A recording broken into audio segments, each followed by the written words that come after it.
My name's Victor Graves, private investigator. Most days, the only thing that separates me from a used car salesman is the quality of my fedora. And frankly, some of those car salesmen have better hats. It was a Tuesday, the kind of Tuesday where the coffee tasted like recycled motor oil. The rain was relentless, drumming a rhythm of discontent on my office window. And the only thing on the menu was trouble. Just when I thought the day couldn't get any grayer, the phone decided to cut in. Graves Investigations.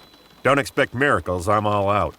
Unless you're selling a miracle cure for Mondays, in which case, I'll take a double. Graves? Captain Miller's got a priority one here.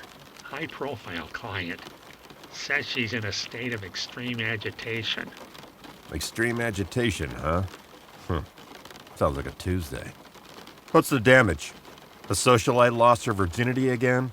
Or did someone finally swipe the crown jewels from the city museum? Because if it's the jewels, tell them I'm busy. My dry cleaner's on strike. Worse than jewels, Graves. It's a cat. Mrs. Eleanor Higginbottom's prize Siamese, Duchess. Report says she was snatched right out of her penthouse at the Sanctuary Arms. That's the building with the gilded gargoyles, remember? Top-tier security. Duchess, you say?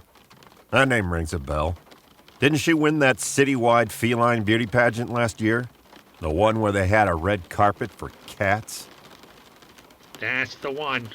And get this, the animals valued at $30,000. 30 grand, Graves, for a cat. Well, I'll be. That's more than my car, my hat, and my overdue rent combined. And you said snatched, not wandered off to chase a pigeon? Snatched, Graves. A clean job. No forced entry, but a carefully opened door. And one curious detail from Mrs. Higginbottom's butler. A faint but distinct smell of cheap cigar smoke lingering in the penthouse. A brand they couldn't quite place. Cheap cigar smoke, huh? That's a scent I know all too well. More common in back alleys and smoky card rooms than penthouses. All right, dispatcher. Tell the captain I'm on it. Give me the address. And tell Mrs. Higginbottom to keep her chin up. Duchess is coming home. Hopefully. $30,000 for a Siamese. This wasn't some kid's pet project. This was a professional hit. Someone with a particular taste for the high price and the hard to get. And that lingering smell of cheap cigar smoke? That led me to one name. A name that made even the city's underbelly shiver. It was time to give Eddie a call. If anyone knew what was slinking around in the shadows, it was Slick.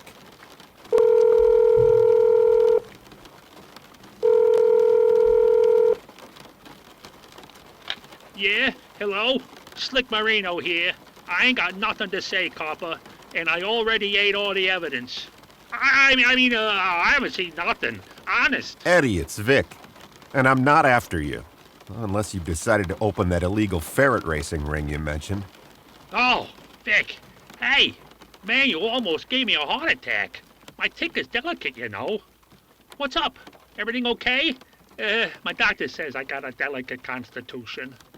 I'm not calling about your perpetual bad luck or your dubious card-playing skills. I'm looking for information. A cat, Eddie. A very expensive, very purloined cat. Siamese. Goes by Duchess. Ring any bells? She's got a price tag that could buy you out of all your gambling debts, and then some. A cat, Vic? What, you branching out into lost kittens now? I thought you dealt with dames and diamonds, not, pussies. Is it one of those fancy cats like the ones with the little diamond collars? Because I know a guy who might be able to fence those, but I may or may not know his name, and I ain't saying who. If I did know, which I don't. Maybe. This isn't your garden variety alley cat, Eddie. This one's got a pedigree longer than your rap sheet, and a price tag that could buy you a small apartment building in a decent neighborhood. Someone went to a lot of trouble to lift her from a high-security penthouse. And I heard a whisper about a certain red being interested in rare breeds. The kind with a 30 grand purr. Red? Vic, you don't want to mess with Red. He's connected. Deals in things that ain't supposed to be dealt. Like, exotic parakeets. The kind that sing in French. And, other fluffy valuables. You know, things people pay a premium for, no questions asked. He's got a network, Vic. A serious network. Exotic parakeets, huh? Sounds like our Duchess might fit right in. So where does Red operate these days? Last I heard, he was running that little private club called the Velvet Threshold. Still there, or has he branched out to underground squirrel fights? Yeah, he's still there. Down on Oak Haven Lane by the old abandoned warehouse district. But it ain't no place for for you, Vic. It's strictly invitation only. And Red, he don't like uninvited guests. Especially not ones with a badge or even a fedora that screams trouble. He's got enforcers, Vic. Big guys with big knuckles. Well, good thing I'm not wearing a badge. And the fedora stays. You're coming with me, Eddie. You know the ropes. You've got the connections. Your kind of connections.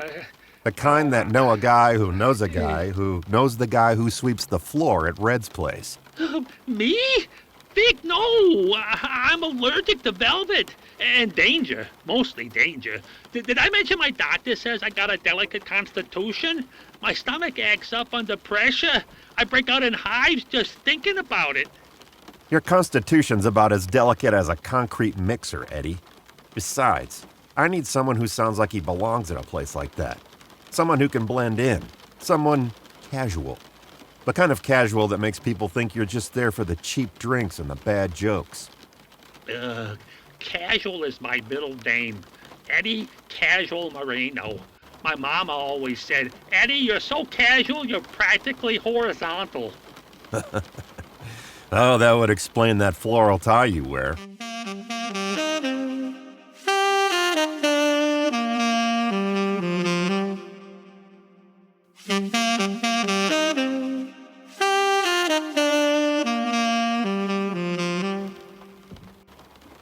The Velvet Threshold, a fitting name. It oozed an atmosphere thick with secrets and stale cigar smoke, even from the rain-slicked alley outside. The kind of place where fortunes were made and lives were lost, all on the turn of a card or the whisper of a deal. Eddie, well, he sounded like he was about to jump out of his skin and then out of his shoes, just for good measure. He was practically vibrating beside me. Here you go. Remember, eyes cool, posture casual, wallets full of fake cash. And whatever you do, Eddie, don't mention the $30,000 cat or the fact that you owe me $5 from that last poker game. Casual is my middle name.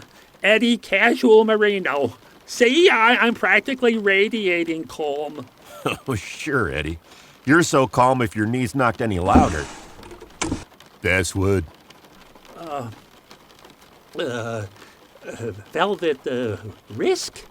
Are you sure it wasn't Velvet Rope or Velvet Revolver? Velvet Risk. In. Don't sneeze on the furniture or spill anything, especially not milk. Act like you've been here 100 times, like you own the place. Swagger, Eddie. Swagger. Oh, I'm a regular. Caviar on Tuesdays, duck confit on Fridays, and I'm waiting for my personal bartender to bring me my usual, which is very expensive and rare. Of course you are. Just try not to get us thrown out before we find Red. Inside, the air hung heavy with secrets, the perfume of expensive women, and the ever-present cloying scent of cigarette smoke. It clung to the velvet, the wood, the very air.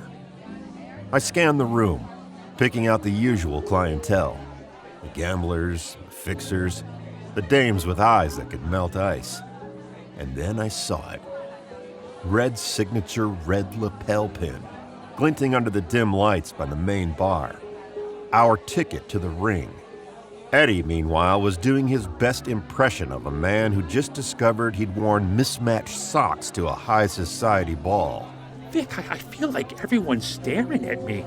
Like they recognize me from that wanted poster. The one with the slightly off-kilter nose. Is my nose off-kilter? Stop coveting your own mugshot, Eddie. Nobody's looking at your nose. They're probably just wondering why you're wearing that tie. I have covetous tendencies, and it's a good tie. It's festive. You're poison. Scotch. Neat. Make it a double. Long night. And for me, I'll take milk.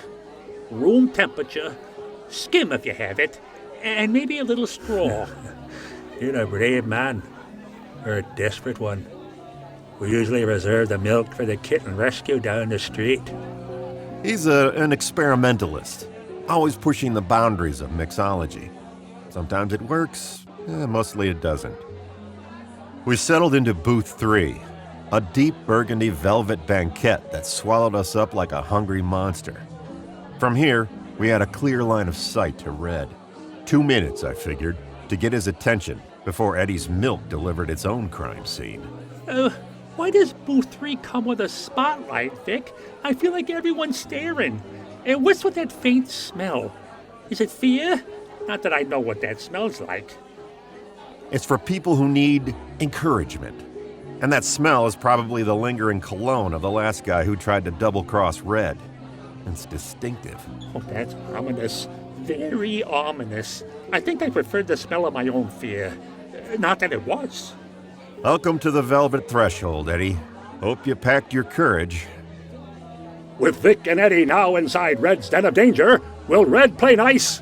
Will our boys even get a menu? Will Duchess ever see Mrs. Higginbottom's puss again? And will Eddie get his milk and keep it down? Join us next time when the answers to these questions and more will be answered, or maybe not, in part 2 of The Tabby Caper, coming soon from Perfect Face Productions. Shut up, cat.